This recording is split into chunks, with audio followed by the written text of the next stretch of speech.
Bonjour à tous, reprise de Matin Nouveau en cette rentrée, avec la question suivante, directe, tirée de l'évangile de ce dimanche, 12 septembre, 24e du temps ordinaire. Jésus aime-t-il la vie?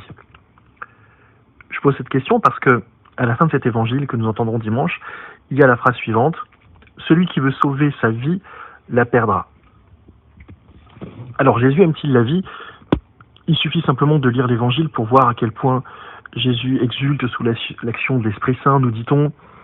Il s'émerveille devant la foi de telle ou telle personne, et il se retire à l'écart pour prier. À l'évidence, les autres humains qu'il rencontre, la nature, la vie en général, il participe aux noces de Cana, il pleure celui qui vient de mourir.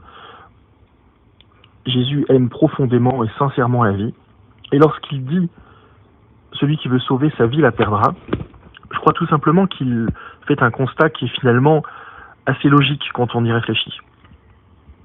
Si je passe ma vie à vouloir la préserver, je ne la vis pas. Si je passe ma vie à vouloir me protéger, je m'empêche d'aller de l'avant, de marcher sur les chemins, de prendre des risques, c'est vrai. Et c'est ce que fait Jésus tout au long de sa vie publique. Il va au risque de la rencontre, les mains vides, sans armes, sans protection, sans même une stratégie de séduction, vers les autres. Il est souvent accueilli triomphalement, il est parfois rejeté.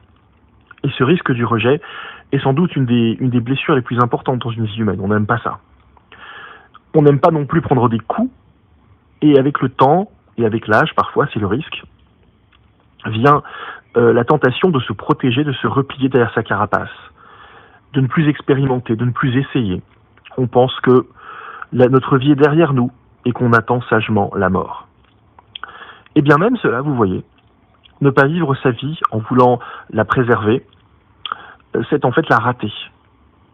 Et quiconque, dit Jésus, perdra sa vie à cause de moi, c'est-à-dire quiconque la lâchera, la laissera libre, la préservera de toute protection.